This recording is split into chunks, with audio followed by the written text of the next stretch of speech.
You're listening to the Joyful Practice for Women Lawyers podcast, episode 237. Welcome to the Joyful Practice for Women Lawyers podcast. I'm your host, Paula Price, lawyer turned certified executive coach. This podcast was created to empower women lawyers just like you to create a life and practice you love. Join me every week for a break from the hustle so we can focus on you, what you truly want, and how you can create it. If you're over the overwhelm, done with putting out fires, and ready to redefine success on your own terms, you're in the right place. Ready for today's episode? Let's dive in. Okay, be honest. What is your position on New Year's resolutions? I find people often fall into one extreme or the other. On the one end, there are the dedicated resolution makers who love the new year. They love making New Year's resolutions. They love writing them down. They love celebrating them. They love planning them out. And they are all about the new year. Fresh start, fresh resolutions. And every year they are diving in 100%. Then there's the other end, right? There is the person who just doesn't have any interest in making a New Year's resolution, whether it is because they just don't believe in them, they think they are ridiculous, maybe they have made resolutions in the past and they haven't stuck to them. It could be any reason, but they are not diving in. They are not writing anything down. It is another year, and that, frankly, is enough. And of course, there are people in between. But regardless of where you are, whether you're the resolution maker, you are the anti-resolution maker, or maybe you create some goals around this time of year, but you don't necessarily think of them as resolutions, this episode is for you, and you are 100% welcome. I am so glad to have you here. Thank you for joining me. I know it's a busy time of year. And what we're going to do today is we're going to dive into 3 main tools to help you conceptualize resolutions so that you can go from resolution to result, right? We know that we have more information at our fingertips than we need. Information is not the problem, but implementation is where people get stuck. This is where you may be getting stuck. So these are tips, strategies to help you go from information to implementation. So from that resolution, setting a goal, setting an idea, setting an objective, if you don't want to call it a goal, to the result, that tangible outcome that you seek. And so I'll help you to find support along the way to implement what you need to do to get there. So before we dive into those 3 topics, what I'd love to do is invite you to work with me in a capacity that is beyond our podcast. And I love having you here on the podcast. It really means so much to me to know that you are tuning in, to have you with me. And in the month of December, there are a couple of webinars that I'm offering that I'd love to invite you to, because it's an opportunity for us to connect a little bit more and for you to apply in real time some of the tools and concepts that I'm teaching. And so in December, there will be a couple of webinars. The first will be on December 5th, which is 2 days after this particular podcast episode goes live. So we go live, this episode goes live on Wednesday, December 3rd. And on Friday, December 5th at noon Pacific time, I'm hosting a free webinar, and it is all about turning your New Year's resolution into an end of year result. So we're taking the concepts we're discussing today, and I'll be weaving them into a webinar so that you can apply what we're learning more deeply. And there will be other things we cover in that webinar. However, the crux of it will be going deeper on the work that we're doing today. So that is December 5th. I would love for you to join me. There will be links available in the show notes that go along with this episode. If you can't find the links, send me a note, send me a DM on LinkedIn, whatever is easiest for you. I'll send you the registration information. Now, the following Friday, on December 12th, also at noon Pacific time, I'm offering a second free webinar. And this webinar is all about leading yourself through change. So one of the things you might find is, depending on what it is that you are going through right now, you may be going through some sort of a change, whether it's a change of job, whether it's a change in leadership role, whether it is a change in terms of how you want to do things around here.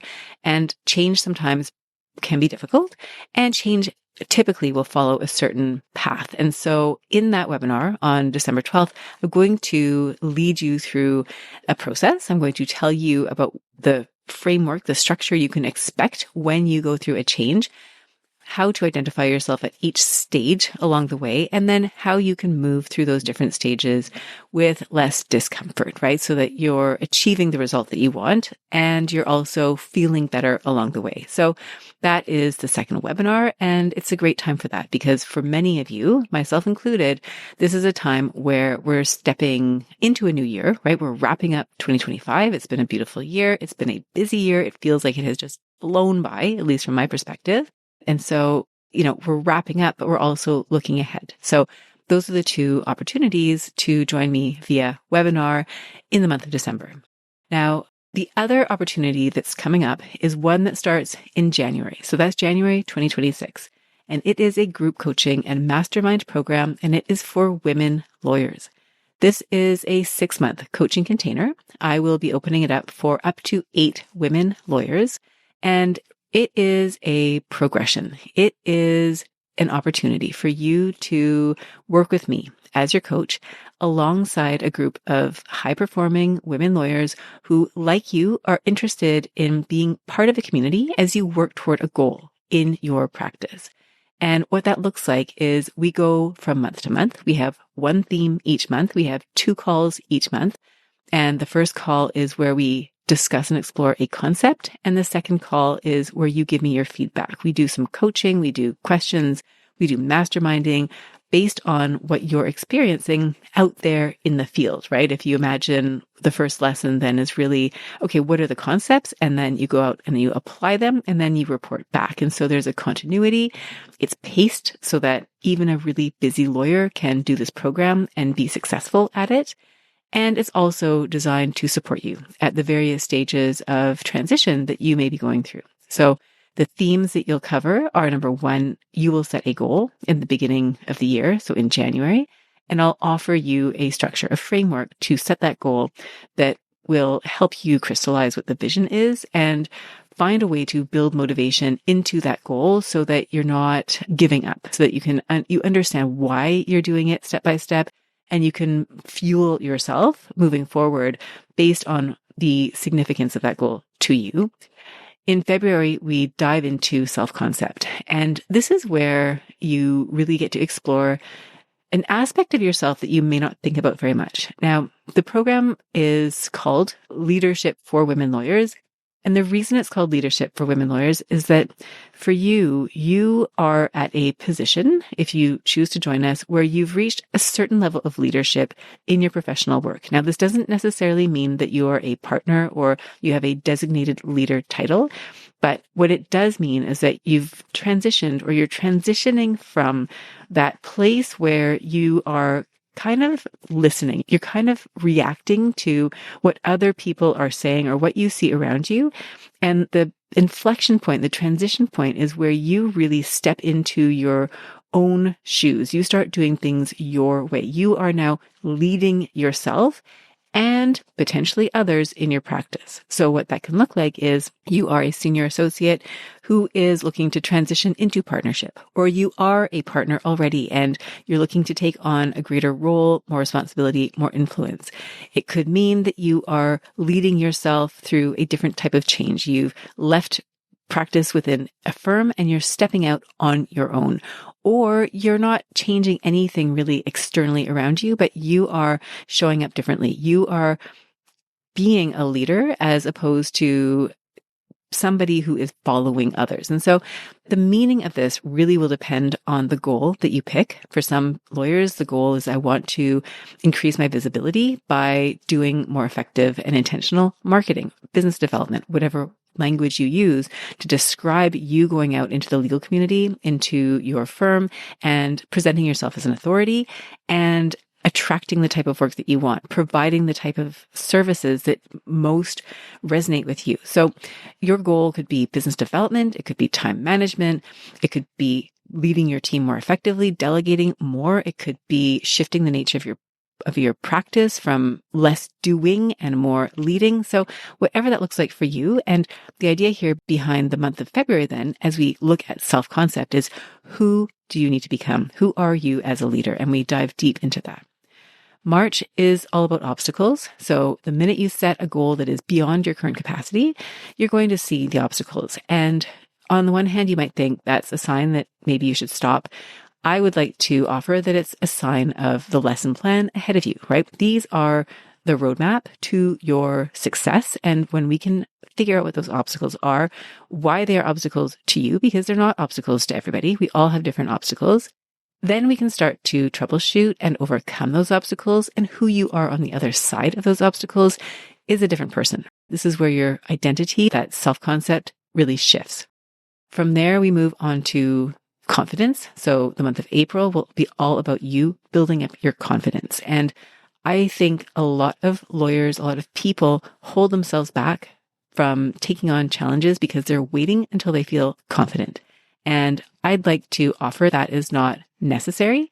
And that isn't how confidence is built. So we get into confidence and how you can build your confidence, and also how you can step forward with change, how you can lead courageously in situations where you don't have certainty. You haven't done it before, and yet you know that you want to move ahead with that it's important, and you develop that self-trust that no matter what happens, you have got you. So that is the month of April, self-confidence. And then we move into May, and that is where we start talking about boundaries. So once you've established that you have a goal, you have more than one goal actually, and you have more clarity about who you are as a leader, you understand the obstacles, you understand what it means to be confident, then we want to start building some barriers between you and the things that you do not need to do, that are out of alignment for you. We also talk about delegation. So how to leverage others in, it sounds cold and calculated, how you can strategically use delegation to help further your objectives, to help further your team's objectives, to help further your client's objectives, to help you build your team, to help your team build themselves. So we go into that in the month of May. In June, that's our last month together, we talk about sustainable success. So sustainable success is all about how you go and take what you're learning in a program and apply it over the long term so that you've got the balance that you need to do this, as long as you want to keep practicing, as long as you want to keep growing, as long as you want to keep challenging yourself and producing at the highest level throughout your career. So again, just to recap, we then talk about these different themes. We talk about the goal setting, self-concept, obstacles. We talk about confidence. We talk about boundaries, and we talk about sustainable success. Now, in addition to that, we also talk about time management. So I offer an additional bonus course where we talk about time management, and I tailor the exact content to the needs of your group. And then we also talk about transitions. So what the stages of change look like and how to navigate your way through each of those stages. So if that is something that sounds of interest to you, then you need to join me. You need to at least reach out to me to ask whatever questions you have. In addition to the group coaching calls, I also offer 2 private 60-minute coaching sessions with you to help you with any individual and customized support that you want as you pursue your goal over the course of our work together. So that is something that I'm really excited to be offering again this year. I've offered it over the past 3 years, every 6 months. It has also been accredited in the provinces of British Columbia and Ontario for CPD credit. So you can ask me about that as well. So with that, I'm going to talk about today's topic, right? The 3 pillars, the 3 elements of what is required to help you go from idea to tangible outcome, from resolution to result. And those 3 pillars, those 3 concepts are number 1, structure, number 2, process, and number 3, which is patterns. So whenever you approach a goal, you can expect that there are going to be elements that are required in order for you to go from the idea, the conception of a goal, to the actual implementation. So if you think about something that you might set as a goal for the new year, you might think, you know what, this year I really want to be ahead of target. Because at the time that I'm recording this podcast, end of November, early December when it comes out, a lot of lawyers are looking at their timesheets, they're looking at their year-to-date records and thinking, okay, I've got a month to bring my number up to where it needs to be. And for some of you, that might be a really stressful time of year. Instead of focusing on the holidays, you're focused on how do I get to work? How do I get the work done? How am I going to navigate my family responsibilities, the parties that I'd like to go to, my friends, all that, with the fact that I also have to work harder this month than I have all year potentially. And so it is a real challenge. So that might be something that is fresh on your mind and a goal that you might set for the new year. Now, your goal might also be something like you want to make partner, and there are certain boxes that you need to check in order to be eligible for that. Your goal might be something else. You get to decide what that goal is. You'll know in your mind what goal is on top of your wish list, your to-do list at the moment. And so it's different for everybody. And so today we're going to think about goals and how to really translate that into reality. And the first element then, structure, really is the starting point for any goal. Now, structure is one of those things. When I was thinking about, okay, how do I explain the significance of structure? I came up with a list of words. Structure provides safety, right? If you think about children. So I have two, 11 and 13. I talk about them sometimes on the podcast. And when they were very young, we had a lot of structure in place. We still have structure, probably not as much. And structure meant things like nap times and meal times and bedtimes and things that were foundational structures that if they were in place, the world operated a certain way. If they were not in place, then things got a little bit crazy. So for your goal, whatever it happens to be, it needs to have structure. It needs to have safety. Now, if your goal is transitioning from job A to job B, if you are thinking about leaving a place where you've been for years and it feels scary to make that move, then number one, you are absolutely not alone. And chances are you would feel a lot safer making that transition if there was a structure for you to follow, if you knew at the end of a certain structure that you were going to be safe, right? So safety plays a role not only in your willingness to do something, but also in terms of creating a container, creating a sense of order in terms of that thing being able to take place. Now, it also carves out time. Now, one of the main reasons why I see lawyers abandon their goals, whether it's getting a new job, whether it's improving the job they're in, whether it's better time management even, often time is the biggest barrier to them succeeding because you are so busy. The idea of adding anything to your plate just is not even feasible. So structure sometimes is creating time structure, allocating a certain amount of time every week to your goal and then sticking to that. Structure also provides predictability. So if you have a structure that is in place and you know kind of what is to be expected, then it's predictable. It feels like, okay, I know I can rely on this thing. If you fall off your structure, right? If you fall off the wagon, for example, but you have a structure in place, you can get back on. So if I think about my time management clients, when you have a time management system or structure in place and something happens, like you have a trial or you get sick or you go on vacation and you come back to work and everything just feels off, you have a structure that you can fall back on to rebuild your systems to get yourself back on track, right? The structure in that case might be the track. And then finally, support. Structure provides a role of supporting you as you go through your change, as you go through your days. Maintenance structures are absolutely what help you stay in place. So you can think of scaffolding, right? That if you have structures, you've got scaffolding upon which you can hang things. So you might hear of habit stacking, where you're basically taking a habit you already have, like brushing your teeth, and you're adding a new habit, like drinking a glass of water. You know that if there's a cue, which is the habit that already exists, and you add a new habit that is, say, drinking water, it's easier to do because you're building on what already exists. So when it comes to your goal setting, we want to think about what structures you already have in place that you can perhaps append your goal to, not necessarily the goal itself, but the steps that you will take to reach your goal. we want to think about the structure. Is there availability for your goal? And then we want to think about how we can use those structures to create that safety, to create the outcomes that you want. Now, in terms of structures, what you might think of in terms of examples, time, right? Maybe the structured time for you to work on your goal. Milestones could be structure, right? If you think about going from point A to point B, there might be steps along the way that lead you ultimately to your goal. So that could be some structure. So for example, if your goal is to hit target, then maybe part of the structure is that each month there's a certain number of hours that you need to have on your timesheet, or you are going back, or you're adapting your strategy. But the idea is, instead of having the goal be the only benchmark, the only point along the way, we want to have structure so that you're moving along a certain pathway toward where you want to be.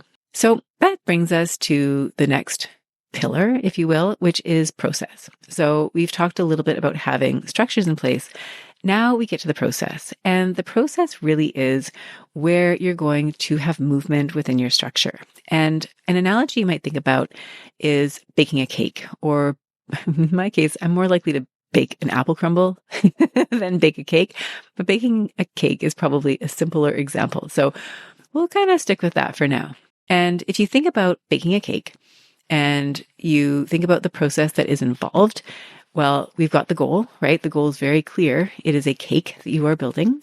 And the structure is probably the infrastructure, right? You've got a kitchen in which you're going to operate, hopefully. And that kitchen probably has the relevant appliances, like an oven would be one, maybe some mixing bowls, maybe the ingredients, the eggs, the flour, the sugar, whatever goes into your cake. So you're thinking about the structures that you have in place, right? You've got the time set aside to do it. You've got the energy supply to your kitchen, so the oven will heat up. So there's certain structures that are already in place that make it possible for you to then follow a recipe. And the process is very much the recipe, right? It is the step-by-step pathway that you will be using to get from point A to point B, from the person who has all the ingredients that you need but no cake to the person who is standing proudly beside their beautifully frosted cake. So to get there, we need to have the recipe. So when you think about the goal that you are setting for yourself, there is a process for you to get there. So if you think about a job transition, there is a process for you to go through, right? There's a framework, there's a structure in place, right? There's sort of the key elements, the key phases that you can anticipate. And then there's the process of actually following a recipe. So for example, if one of the phases in the structure of a job transition is networking, right? It's building your relationships, it's learning about opportunities, then the process might be how you network, right? It might mean picking up the phone and calling somebody, setting up a date, having an informational interview. It might be going on LinkedIn and doing some research about who would be a good person to speak with, and then sending that person a DM and then meeting with them. It might mean having a certain script ready, not to have a scripted conversation, but an outline of some of the key points you want to say during a conversation while you are gathering information. So you can think about how there's this broader structure in place, but the thing that you're doing, the recipe that you're following, that is much more of a step-by-step getting you from point A to point B. If we go to that time example, the structure might be, okay, I need to meet a certain number of hours, and there's benchmarks along the way, but what is the process? What is the recipe that you're going to use in order to do that? And that recipe likely involves figuring out where the work supply is going to come from, the type of work, and who is going to send it to you. It's the execution of the work. It's recording your time after the work is done. So there's that recipe, which is more of the nitty gritty. It's the implementation, right? It's the testing and the trying that is going to get you closer to your goal. So again, if we think about that recipe for the cake, if you were to go to bake a cake, then if you've already baked a cake before, then you already know the process. The question is simply, how do you motivate yourself or create the opportunity for you to implement it? And chances are, if you're setting a goal that you've never reached before, then you don't already have the recipe. You will have the recipe after you figure out how it is that you need to, what steps you need to take, how you need to proceed in order to reach your goal. So a process, much like a recipe, is something that you will actually perfect over time. Chances are the first recipe you try, the first recipe you put together, isn't going to be the perfect recipe. You're going to tweak and adapt it as you go. And if you already know the recipe, then you're already tweaking. But if you don't have a recipe, this is a brand new goal, you've never done it before, then you probably want to find a recipe or create a recipe of your own. So for example, if the last time you switched jobs was, well, you've never switched jobs. Maybe you've articled and been a lawyer at the same firm, and now you're 5 or 6 years in and you're in the job searching process. You maybe need a recipe because this isn't something that you've done recently. You might have some of the ingredients already. You might know how to do certain steps because you have a job. You got it somehow. You did something right in terms of getting the job. You do a lot of things right. So that did not mean to come across that way.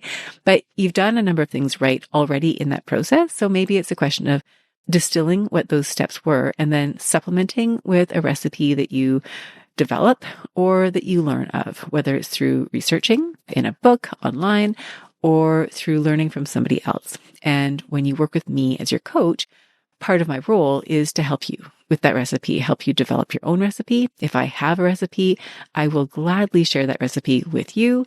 If I know of others who have recipes and I can share that with you, then I would share that recipe with you. So the idea here is that you want to know at least what your recipe in theory is going to be to get you from point A to point B. Because when you have the recipe, then you can start to build out your strategy. You can follow the steps. And if you need to course correct, then that's fine. You can absolutely course correct. And you can start to see which elements of your recipe are working and which elements are not working. And by the end of your recipe, you will, of course, have the result. You will have the cake that you're trying to bake, or you will have the job that you're seeking, or the number of hours that you're seeking, or whatever result, whatever outcome it is that you are trying to create. And a caveat here with recipes is that not all recipes are going to work for every person. We've seen this a million times. What leads to one person's success may not be the same recipe that will lead you to your success. There is no single formula. There is no magical formula. My daughter reminded me of this yesterday when she came back from her volleyball game. So she had a volleyball match after school. I was able to catch the tail end of it and I saw her serve and it was amazing. Didn't get to see the whole thing, sadly. But at the end of it, she said, Mom, it was really a bit awkward today because she has 2 different instructors for volleyball. And one of the instructors said, never set on a serve. Now, I think what that means, or at least I think what I'm trying to say is, if somebody serves the ball, you're not supposed to set, like use your fingers to push the ball back over the net. I hope I'm getting this right. All the volleyball players out there are probably cringing. That's okay. That was what one instructor said. So that instructor was not there yesterday. It was a different instructor who doesn't have that same rule. But the ball came over the net, and instead of setting, she tried to bump it because she didn't want to violate that other teacher's rule. And so, of course, the different teacher came up to her and said, oh, in that situation, you really should set. And the poor girl was like, I was thinking about my other teacher and trying to do what they were telling me, but then this other teacher saying I should do it this way. And we've all been there, right? As a lawyer, I was there a million times where one lawyer was saying, let's do it this way. And another lawyer said, let's do it that way. And you're so busy trying to figure out what other people are trying to tell you to do that you kind of lose sight of what you yourself actually think is right. And so part of the exercise when it comes to recipe drafting is actually building your own recipe, a recipe that works for you. And as your coach, I will always bring you back to whatever recipe is actually most in service of you, your goals, your values, your strengths, what you want. Because as much as we can make suggestions or offer ideas or whatever that looks like, you ultimately are in the driver's seat and you are the master in your own life. Even if you haven't done the thing before, you need to be really comfortable. You really need to be convinced that the steps that you're taking are the right steps for you. So that is step 2, is that recipe. Now, of course, if you follow the recipe and you ultimately bake the cake, you've reached your result. So what is the third step? The third step, or this third pillar, I should say, is patterns. And the reason that patterns are important is because they are kind of the brakes and also the gas when you're moving through the process. And what I mean by that is you know yourself better than anybody. And you also can likely predict that certain things are going to happen that will speed you up and certain things will happen that will slow you down. And one of the amazing benefits I have as a coach who works regularly with lawyers on often similar problems, right? I find often I'm helping lawyers with time management. Often I'm helping lawyers with the transitions If you're a new parent transitioning back to practice, or you've been in practice for a while and you're just finding it really hard, I can help you with that. If you're thinking about transitioning from job A to job B, you're transitioning to leadership, or you are in that leadership inflection point that I was describing earlier, where you are ready to assume more authority, right? You've practiced long enough that and this is where I frankly find myself in my coaching practice right now. I feel like I'm a chef standing in my kitchen and I've got everything I need. I've got everything I've built. And what I'm actually looking for, and it's kind of meta that we're talking about this today, is the frameworks and the recipes and solidifying, crystallizing some of the frameworks and processes so that when I show up as a coach, when I show up as a leader, I have even more clarity about the steps that I'm taking you through than I have currently. And I have the clarity based on experience. And to me, the difference is elevating from almost an unconscious, habitual, this is how I've been doing it and it seems to be working, to a more conscious and deliberate strategy of this is what I know works. And so you might find yourself at that point where you have it all, right? You have all the pieces. And now what you're doing is it's more of a refining. You're being more strategic in how you apply those pieces. And so that's what I consider to be this leadership coaching, right? That's where we're going really deep into self-concept. That's where we're going really deep into defining yourself, your values, your foundation as a leader, so that the actions that you take come from that place of strength. And so that's another area where I find I can really offer support to my clients. And again, I'm typically going through a fairly, I would say, consistent number of steps. There's a certain container, there's a structure to it, there's a recipe to it. And of course, there are the patterns, right? These are the points where people get stuck or where people have a lot of leverage. And some of the places where people have leverage, I'll talk about that first because usually it's the thing we leave to last, but leverage is seeing where you're already strong, right? So this might be an example where you've already delegated a project to someone you work with and they have run with that project and they've managed to create systems that are amazing. And you think, well, if I took that meta skill and I used it to train others to run with other projects, what I would end up with is a high functioning team where everybody is taking on a piece of the practice. And so collectively, we've got this engine that can produce more than we're producing currently. And that would be especially relevant if currently you're the person who's doing all of those things. And what you want to do is train others to do those things so that you can focus on the next step, right? You've kind of mastered that. So you can take your expertise, you can take what you know, how, you can build in structure, you can build in a recipe to a certain point, and then somebody else can run with that. So that would be an example where you could leverage a strength. Now, other examples would be potentially where people get stuck. And I see that a lot as a coach. And that's where most people will reach out to me. They've reached the stuck point. They've hit a wall. They're at a plateau. They don't know what to do next. They feel very frustrated. And so that is often where I will see people, where people will find me, where they reach out to me.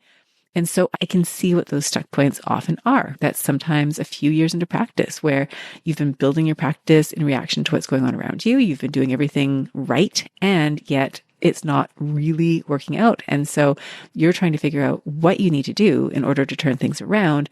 And that's where I can help. If I look at the process that I would take a lawyer through who wants to make a transition, there are certain steps along the way that you would be guided through. And having done that before, I know there's certain places where people will get stuck. So for example, people might get stuck trying to create a vision for what they want in the future. Now, this is actually quite relevant to our goal setting discussion, because when you're setting a New Year goal, for example, sometimes your goal might be framed as a not goal, right? I don't want to procrastinate. I don't want to, eat sugar, or I don't want to do X.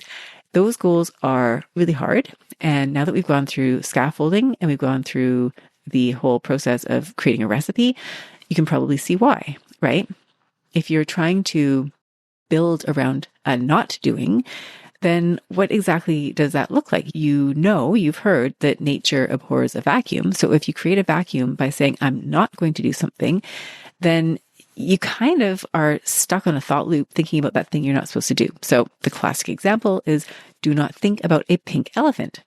And the minute you say that, chances are you start thinking about a pink elephant. I know I do. And it always looks the same. It's like half pig, half elephant. It's pink, it's round, and it's there in the back of my mind, even when I try not to think about it. So if your goal is to not procrastinate, then you're probably not necessarily able to move on that because you don't have the positive, right? What does it look like to not procrastinate? It means having a different plan in place. And that often involves having the structure in place, right? A time management system that will help move you forward, that will support you as you go through your day. It means having recipes for how to get things done in a way that is efficient. And it means having strategies for what to do in the moment when you are procrastinating. So that's an example of how trying to create a goal based on a negative can really get you into trouble. So that's where in a visioning exercise, if I'm asking a lawyer, what do you want? They will often have no idea what it is they want. They know very clearly what they don't want. It can be harder to really identify what you do want. But once we start to do that, then clarity starts to happen because now you see where you're going as opposed to where you no longer want to be. So going back to this idea of patterns, then you want to be able to identify what the potential roadblocks are so that you can avoid them or have ways to deal with them. And you also want to know where those opportunities are for you that you can really leverage. So a few examples, for example, if you're thinking about the chef in the kitchen, right? I mentioned I like to bake apple crumble and I no longer use a recipe. I've got kind of guidelines in my brain about what I like to do. And butter is an issue, right? If the butter that I work with is too warm, then what I find is the crumble isn't crumbly at all. It's actually quite rocky. Sometimes it's almost like toffee. It's like crystallized in not a good way. It's sticky. But if the butter's cold, and I actually discovered by accident that if it's frozen, it's even better. What you end up with is a much flakier crisp or crumble, whatever you call it, on top of your apple crumble. So that's an example of a pattern, right? I know that if I let the butter get too warm, I'm not going to end up with a very crispy apple crumble. And so I can leverage the fact that I know that a colder stick of butter will be better and I can make a much better crust consistently. I know the pattern. For example, if you know about yourself that you are really good at, for example, I'm going to frame this differently actually. Let's say you know, for example, that you have a tendency to set a really big goal and you get really excited at the beginning and it's this super shiny goal, but the minute something goes wrong, you abandon the goal, right? You've got an all or nothing thinking approach and the minute it's no longer perfect, you decide it's not worth it, then that's something to watch out for. You want to plan for that. And you may also know about yourself that if you've got someone else in the mix, you've got a partner who's helping you, then you will stay accountable. So maybe your strategy then involves building in some accountability with somebody else because you know that's what's going to help you stick to your goal, as opposed to trying to create this super shiny, fancy goal that you give up on if it doesn't go exactly the way that you want. Now, you might also know, for example, let's say your goal is to hit target and you know that within your calendar year, you're going to have slumps and you may be able to predict based on season when those slumps are going to be. You may not be able to predict. Maybe it's trials settle and where you thought you were going to have a large number of hours, you no longer have hours. And in fact, the opposite. You have a clear calendar and you're starting from scratch, trying to create workflow for a period of time that you thought you were actually going to be hyper engaged, right? You've put everything to the side. Now you've got a void that needs to be filled. So maybe you can't predict when that will happen, but you can predict that it could happen. And if you look at your calendar for the year, at the beginning of the year, and you see that there are trials coming up, you may be looking to them to make sure that your hours are where they need to be. You may also have a backup plan. If that trial doesn't go ahead, you might have ways to make sure that you are on target regardless. Now, other examples at maybe a more micro level. So those are examples that are more big picture. If you think at a smaller picture, for example, let's say you procrastinate. You know that when you sit down to do a certain type of task, you are going to procrastinate, or you might know at a certain time of day. For me, it's usually the 2 to 3 o'clock p.m. window. I have a hard time producing. I get tired. So strategically, I'm not going to put something there that I know I might push off. I'm going to put something there that I'm a lot more excited about, like speaking with another human being. But you might also know that once you get started on a task, you are really good at sticking to that task. You'll finish it. So if you have some really good task initiation strategies up your sleeve, then chances are you can work your way through that dread, that period of time where you're trying to push it off. Similarly, you might know that there are certain windows, right? For me, it's the morning where I'm highly productive. So if there's something that needs to get done, I will put it there. So the key here under this third pillar is to look for the patterns, the good and the bad, and then use those patterns either to leverage, to gain speed, to gain impact, or to solve or avoid. So just to summarize then, we've talked about structure, we've talked about the recipe, and we've talked about patterns and how each of these three components will serve you in turning what is an idea, a resolution, ultimately into a result. And as you likely have sort of gathered from this episode is I can help support you with this. You can, of course, support yourself with this, and I can support you with this. And so this is work that I regularly do with my coaching clients, whether they are one-to-one clients, whether they are clients that I work with in a group capacity. I can help you with the structure, right? I can help you structure your time so that you actually have capacity to work on your goal. I can help you structure your goal so that it's not one giant glob of a goal, that we've actually broken it down into smaller digestible chunks.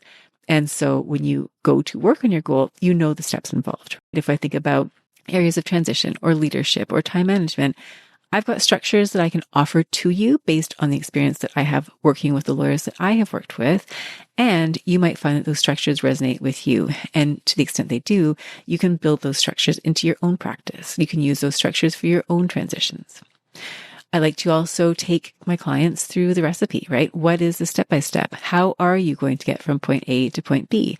And as I mentioned earlier, if I have a formula that I have used or I've seen somebody else use that I know can be successful, I will 100% share that formula, that recipe with you, and we will tailor it to you based on what your strengths are, what your interests are, what your goals are. And as you would likely imagine, different goals will have different recipes, right? If you're baking a cake, it's going to look a lot different than if you're frying up some fajitas. And so if your goal is time management and you're trying to meet target, your goal is a lot different than you are way above target. And actually what you really want is balance. And so whatever your goal is, there's going to be a different structure that is required. There's going to be a different recipe that is required. And I can support you in figuring out exactly what that is for you so that you reach your level of success.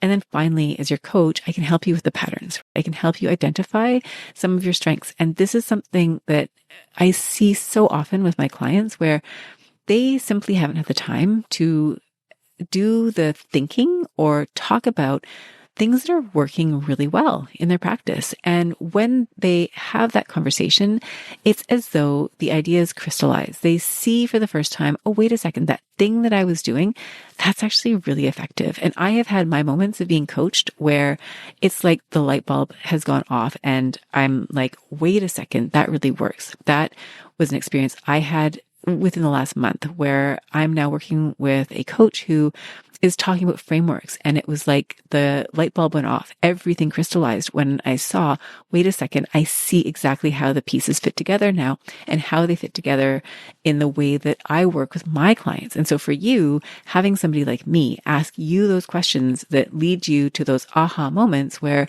you see what the solution is, you see what you're already doing that is working.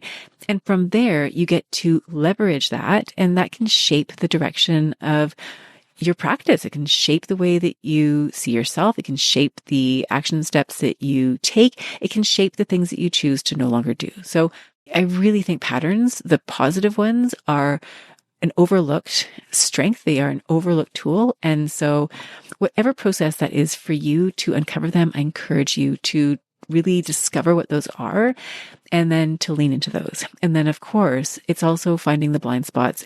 My guess is you have enough people Don't we all? Enough people out there telling us what they think our blind spots are, right? What they think that we should do better. And sometimes they are right. And if that person is your boss or your client, then yeah, you probably do want to take their opinion into heart. And you probably do, if you want to keep your job or you want to keep your client, you probably do want to listen to them. And you probably do want to perform in a way that aligns with what they think is important. But at the end of the day, you also want to be aware of your own blind spots, the things that are maybe holding you back that you are not seeing, and you might need some help figuring out what those are. And of course, a coach, whether it's me, whether it's somebody else, can help you with that. So when you put all of these things together, of course, you get that crystallization, that realization, that coming to fruition of the idea into the thing. And so I am excited for you. I'm excited for all of us to step into 2026 with this fresh energy, with a brand new clean slate, a beautiful new year that we can work with. I think 2025, for me, it has been a beautiful year. I am going to talk a little bit more about that in some future podcast episodes. I've had some years that have been very tough. I've alluded to them here and there on the podcast. And I feel like this was one of those years that just felt good. It felt easy. Not easy, I should say, because I certainly challenged myself in a number of ways this year. And I'm really glad I did that. But I also feel like this was a year that was more expansive and less kind of trying to solve problems or deal with some hard issues. So going on a bit of a tangent here, really what I'm trying to say is thanks for joining me. It's been really great having you here. I hope you are able to pull out from today's episode some of the key pieces that are going to help you, right? Whether it's thinking about the structure that you're operating in. Do you have capacity? Do you have the safety, the predictability that you need in order to step forward with your goal?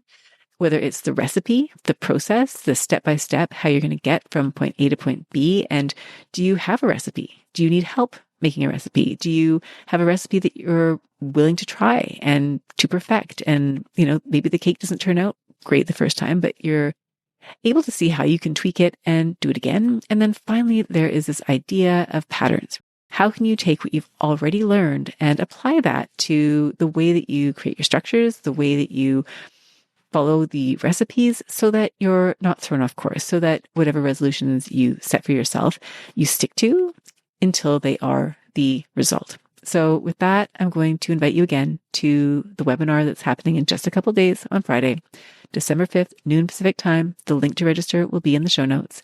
Again, another webinar, free webinar, Friday, December 12th, noon Pacific time. We are going to lead you through change, the steps that are required, the process, the structure, the frameworks, all of that. I'm going to take you through that so that you can navigate change with more confidence, less discomfort, because you know what's coming next. And then finally, if you are interested in learning more about working with me and a group of women lawyers, up to 8 altogether, in a program that is designed to support you through transformation, that is designed to support you in your leadership goals, then I would love to hear from you. You can register. The link to register will be also with the show notes. And if you have questions that you'd like to discuss before then, you are more than welcome to reach out to me, and I'd be happy to answer your questions and potentially set up a call to talk about what that could look like. So with that, my dear friend, thank you again for joining me. I look forward to seeing you hopefully in a couple of days at the webinar, and if not, to reconnecting again next week. That's all for now. Take care. If you enjoyed today's show and don't want to miss an episode, subscribe and follow the show wherever you listen to your podcasts. If you haven't already, please leave a rating and review. Your feedback will help me create a podcast that's tailored to your needs and goes straight to the heart of what matters to you.